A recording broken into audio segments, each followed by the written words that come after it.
everyone, I hope you're all doing well. This week I have a few interesting things planned and I figured I might as well bring you along and show you what I'm up to. I spent most of the last week creating all of the custom palette boxes for you all, which thank you guys so much if you ordered one and just everyone's general interest in them. It means so much. Which brings me to the first sort of thing that we're going to be tackling in this studio vlog. So when I created those palette boxes and showed you all the prototypes and explained that, there were quite a few comments with interesting propositions for various art supplies products. The first sort of thing that I saw a lot of was there were quite a few people asking about the idea of, instead of it just being an individual box that holds X amount of pans, what if it was actually more of a tower that's stacked? So more along the lines of like studio art supplies storage as opposed to something possibly a little more portable. And that was an extremely interesting concept to me for a few reasons.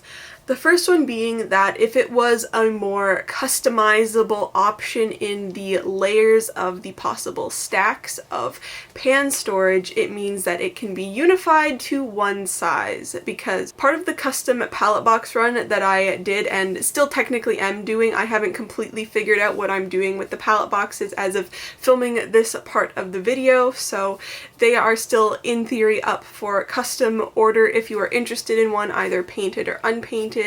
But through doing those, I was expecting to see sort of what sizes might have been more popular than others, which completely backfired because they were almost universally popular across the board. There were 4 sizes and pretty much all of them were equally as popular order-wise.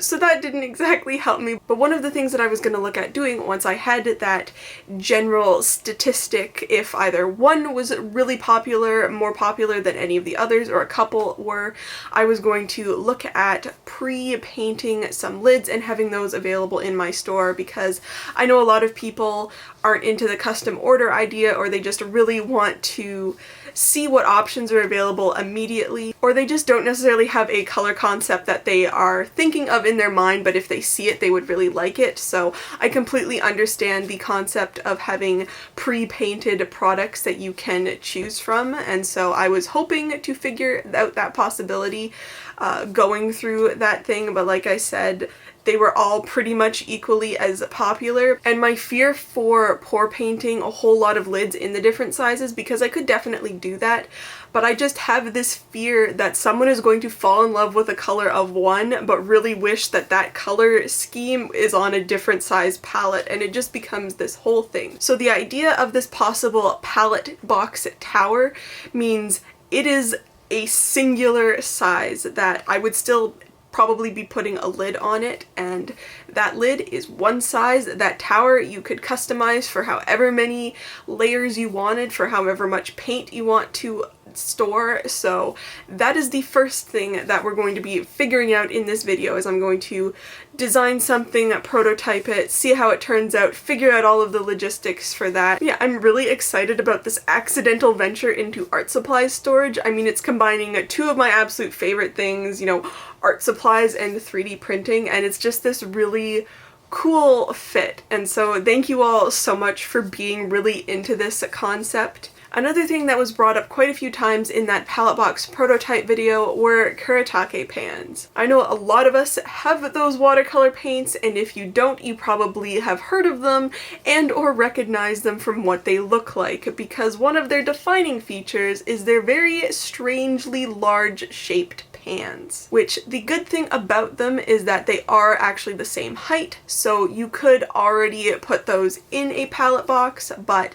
because I'm looking at the concept of these towers now, I think I'm going to design a specific one that is going to fit the Kuretake pans perfectly. But since so much of what I'm doing at the present moment has been because of this back and forth we have with these videos of me making something for myself and you all commenting that you would love to purchase something, and then me making those for you to purchase, and then you guys commenting on this other concept that you would love me to make, just wanted to put it out there that if there was any sort of storage that you feel like you're missing in your studio, or just anything that you can't seem to find a solution for art supplies wise or along this sort of vein of art supplies storage, let me know. Like, I completely understand the concept of not having that many options available that are really good solutions for storage for different art supplies, which is ultimately how pretty much all of this has come to be because I've just been making stuff for myself as solutions. The one thing that comes to mind is a few months ago I designed and printed myself some gouache paint tube storage because I knew I wanted to leave the paint in the tubes, but I knew I also didn't want it hidden in a drawer and never being used. So I designed this sort of paint tube tower, if you will, and I'm pretty sure in that video there was actually comments asking if I would ever make more to sell, and originally my answer was no because it was like a 48-hour print job, but since then I've made some modifications to my one printer that could mean I could cut the print time in half. So if you would be interested in some more paint tube storage tower-like solutions, let me know. But now that I've like talked your ear off about the possibility of different art supplies storage products, let's get into the rest of the studio vlog. Now, I didn't film any of my designing or printing of these because honestly there are a lot more interesting things for you to watch than me designing and printing boxes, but here is the prototype for the palette tower. So what each of these essentially are, you of course have a lid here.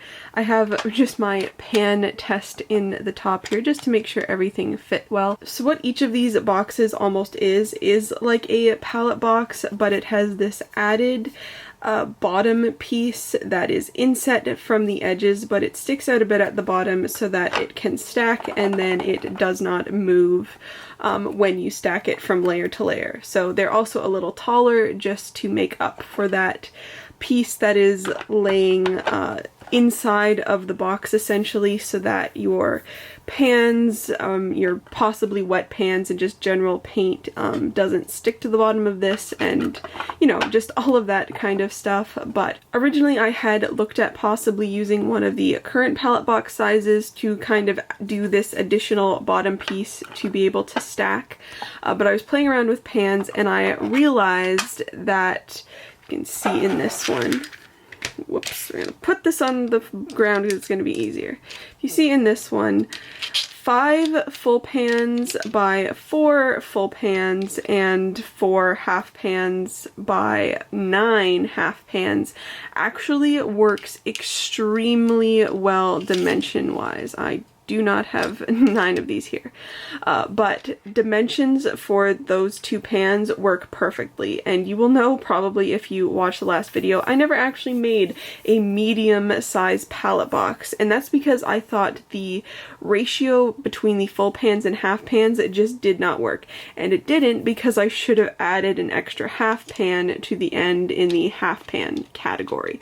So this is a really nice size for both half pans and full pans, or just, you know, any mixture of the two. If you have some, you know, half pans that you want in your line or whatever else, it's just a really good size that fits both of these pan sizes. So this is what I went with. So because I created this entirely new palette size and I realized it worked really well, I also made a new palette box. So that is what this is. So same size as these towers, but just in the palette box form. And what my plan is for these palette box towers, these ones are my prototypes, so they are possibly a little more rough on the side, and they did go a few iterations.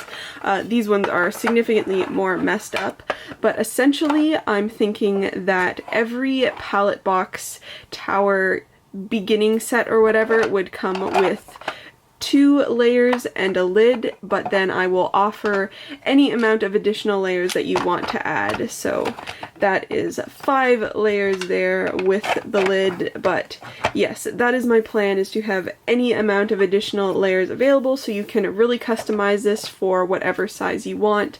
5 layers is like really nice and sturdy. I'm sure you could add a 6th and or 7th layer with no problem. You probably aren't going to want this to be like 10 feet tall, but you know, for the amount of layers that I could see somebody possibly ordering, I'm sure stability-wise this is going to be perfectly fine, because the bottom is completely solid. It's just easier to print that way, so it's actually really sturdy on the bottom. All of them are like that. There isn't like an actual bottom piece that you have to worry about, so they're completely interchangeable. If you want to like restack them, you don't have to worry about like making sure that the bottom piece is on the bottom. They are all the exact same design and they are really, really sturdy. There's no like wobbling whatsoever. And along the lines of the palette tower, this one isn't as tall just because I haven't printed as many layers yet. This is the prototype for the Kuretake Pans. So it is a different size ratio. I'm actually going to grab some Kuretake pans so we can actually check this out together. So here I have my set. I'm going to steal some pans and try to not get them out of order at all. But yeah, you can see just how crazy a size these are. Here is a normal full pan, and I'm pretty sure they do end up referring to these as full pans, but as you can see, it's really not exactly comparable in any sense of the term. But these ones fit in perfectly here. It is 3 pans by 4 pans. We're gonna... they're technically out of order here, but you know, we're stealing the colors in order. So there you have it. They fit absolutely perfectly in here. So each stack will be holding 12 paint colors. I might as well just steal the whole row of this so that we actually have a nice color scheme going on here.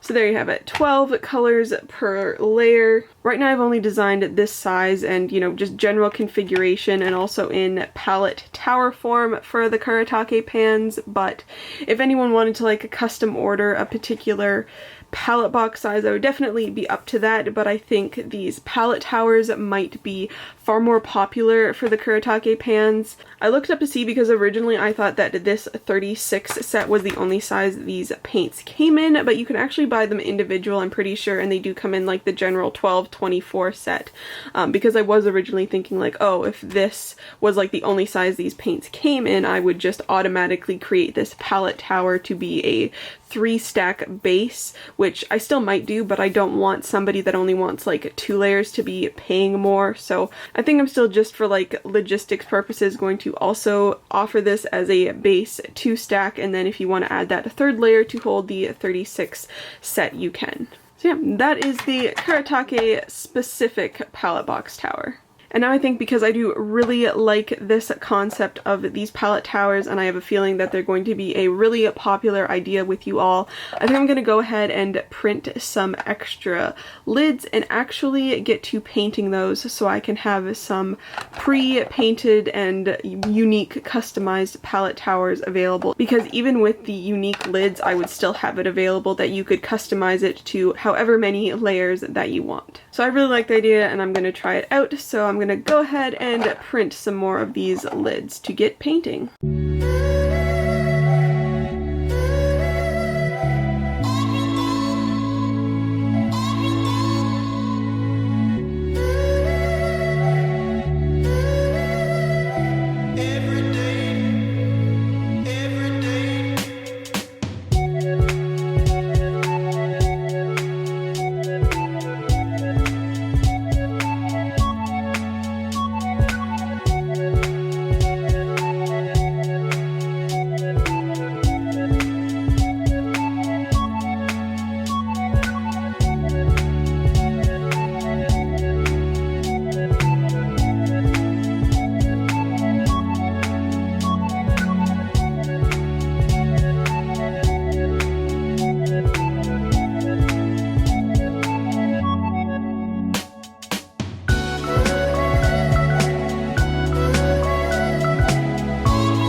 And here are the finished palette towers. I'm going to insert some footage here that I took of just running my phone flashlight over the tops of these and filming it, just so you can see all of the really cool sparkles and duochromes in them, because they do have a lot of really interesting texture and detail that just isn't easily captured when you have these like giant studio lights just like blaring down on these. Yeah, these 5 will be available in my store right now. So each of these kits comes with the unique painted lid, of course, and then the 2 starter layers and the sticky putty that you can use to actually adhere your pans to the bottom so you don't have to worry about them moving around or falling out or anything. And this stuff is really awesome because it's completely removable and readjustable, so if you want to move pans around in the future or completely reorganize your palette or take them out of one thing to another, it's not going to do any damage to your pans whatsoever. So like I mentioned before, the base kit will be 2 layers, but every one of these will have the option to add as many additional layers as you want to it. Yeah, I'm really happy with how these first 5 turned out, and I will be looking at making more in the future if these sell out super fast. I know there aren't that many, but because this is an entirely new product, I didn't want to make like a crazy amount just in case. So we're starting off here, but if they are popular, as always, I will make more of them. As for the Kuretake palette tower, I did print a 3rd layer, so I now have my entire set of 36 colors in this palette tower now. So that is what the entire 36 set looks like in this type of box. For right now, I'm only going to have the Kuretake palette box towers as a custom order, just because I was originally thinking about pre-painting some of these lids and making them available as well, but then I was worried that people might get confused with the 2 different sizes, so I will definitely look at the possibility of pre-painting some of these lids, but I think I'm going to be alternating the releases just so there's no confusion around which palette towers are available when. But if you were someone that was interested in Kuretake specific pan storage, you can custom order one of these palette towers right now with as many layers as you want. You will just have to email me, which I will put that on the screen here. And in the future, I will definitely look at making, at the very least, the unpainted versions available in my store so you can easily order them in the future. I know I said earlier in the video that I'd give you an update on what was happening with the palette boxes, so I just wanted to mention that all 5 sizes are now available to shop in my store. If you're looking at getting a painted version, you'll still need to email me to order one, but I wanted to make it easier for people that were just interested in an unpainted palette. As usual, the link to where you can find all of these palettes will be in the description box. It's Friday afternoon, and I think it's high time that I did some studio cleanup, because catastrophe might be going a little too lightly with the condition of just everything. There's shipping stuff everywhere, paint stuff everywhere, resin, just chaos, really. I need to do a whole lot of other stuff today as well, and so I really need to get this to a level where I can actually use it and stuff isn't everywhere. Also, you probably can hear this printer running. Printers are running like non-stop. This is for me, clearly not a art-related product. And then we actually have some products over here, prototyping, producing, whatever, but the rest of the closet is in catastrophic mode, and I really need to clear and reorganize a whole lot of this out as well for something that you're going to be seeing later. But yes, I guess here's the before of how things are looking around here. It is the next day, and I completely forgot to give an update as to how my cleaning went before I already had to get into other stuff and remake a bit of a mess, but overall in here is looking much better now. I did clear this off, which you will see why in a bit, but that was sort of my main project. But overall, the studio, I do feel it did become a decent amount cleaner, and definitely more practical for me to be able to start working on stuff again, even though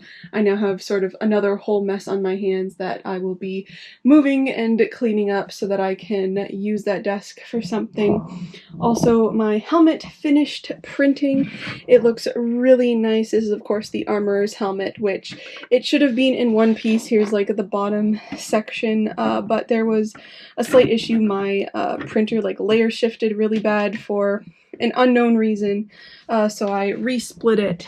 So I'll be gluing that together, but yeah, that was a test with a larger nozzle and layer height, so I managed to get an entire helmet print job in one piece from like over 7 days down to just over 3, and it looks really, really nice. So super happy about that. That is just a helmet for me to have. There's no plans for another costume or anything. I just wanted to try it out and thought that helmet would be a good test. But I am going to move this paint stuff and try and clean it up as much as I can. That's still kind of wet, so that I can get on to the next thing.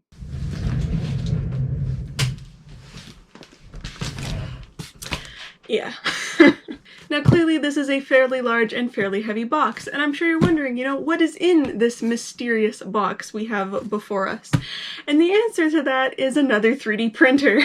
Now, I really do not want to admit to how long it hasn't been since I bought my last 3D printer, but there is obviously a reason why I now own 3 of these, and ultimately it's essentially business related. I realized that between the popularity of the travel palettes, which of course include 3D printed parts, as well as looking at new products like the palette boxes and just general prototyping on top of just general production of all of those products, it was just going to be a wise decision to invest in another printer. So right now I own a Creality CR10S and an Ender 3 Pro, and this one that I have here, you might be able to see on the side of the box there, it is an Ender 3 V2. I don't want to get super techie and boring to those that really aren't interested in 3D printing, but I know there's a lot of people that are interested or might be wondering why this particular one. And originally I had sort of looked at in advance the semantics behind what would happen if I needed another 3D printer for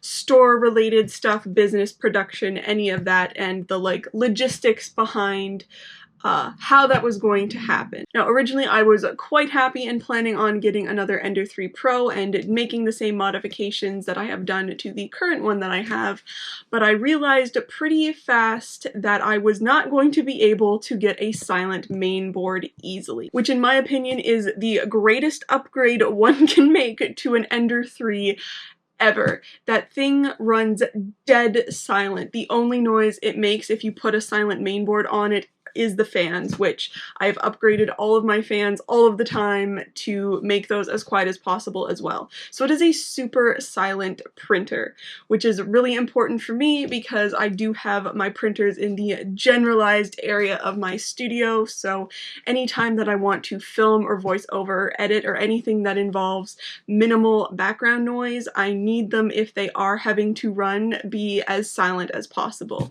Like my big one, I have made a ton of modifications to, and it is pretty decently quiet considering the age and sort of technology around the printer and its size, but I absolutely cannot stand having that thing run when I'm trying to voice over or edit videos because I just like cannot hear anything that I'm doing or even my own thoughts sometimes, which is why I have that soundproof curtain, but even then it just, I would prefer if it was quieter. So the main thing for me was that silent main board, and I realized, like I said, pretty fast I wasn't going to be able to get one to replace it.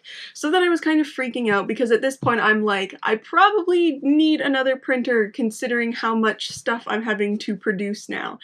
And I came across the Ender 3 V2, which I realized, even though it is more expensive than the Ender 3 Pro, I realized pretty quickly that it basically had most of the upgrades on it that I would have been making to mine anyway, and it pretty much balanced out to the same price had I been working on it myself. So this thing is pretty ready to go straight out of the box. I of course am making modifications to it anyway, but I'm not going to be talking through those too much considering I've basically made a video on this entire setup and concept before. I'm just gonna go ahead and start setting this up, so cue the printer building time lapse.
I just wanted to end this little time-lapse printer segment by actually giving you my thoughts on this printer. Overall, as with most of the Enders, I think this is an incredible printer. It would be a fantastic first 3D printer for a lot of people. While the V2 is slightly more expensive than the other Ender 3s, I think that the upgrades that are on this printer would just make that first printing experience a lot more enjoyable for a lot of people. Overall, the only upgrades that I made to it were more cosmetic and really I don't think would have improved the print quality at all. This does seem to have equal print quality as my other printers, which is of course what I was looking for, hoping for, sort of expecting since it is in that lineup of similar printers. But overall, all I added to mine was I replaced all of the fans just to decrease the noise level, but again, that's not something that's going to be affecting print quality. And the only other main change that I did was I actually added a BL Touch, which is that red glowing thing that you can see on the side. And that was just because I had it laying around and I actually couldn't use it until I got this printer. I don't want to bore you with information overload for anyone that really isn't into 3D printing, but if you have any questions about this printer or 3D printing in general, feel free to leave it in the comments. And that is going to be it for this week's studio vlog. Like I mentioned earlier, the select few palette tower designs will be available in my store right now. The link will be in the top of the description box. There also might be a few other new things available in the store as well. But that is everything. Thank you so much for watching, and I'll see you in my next video.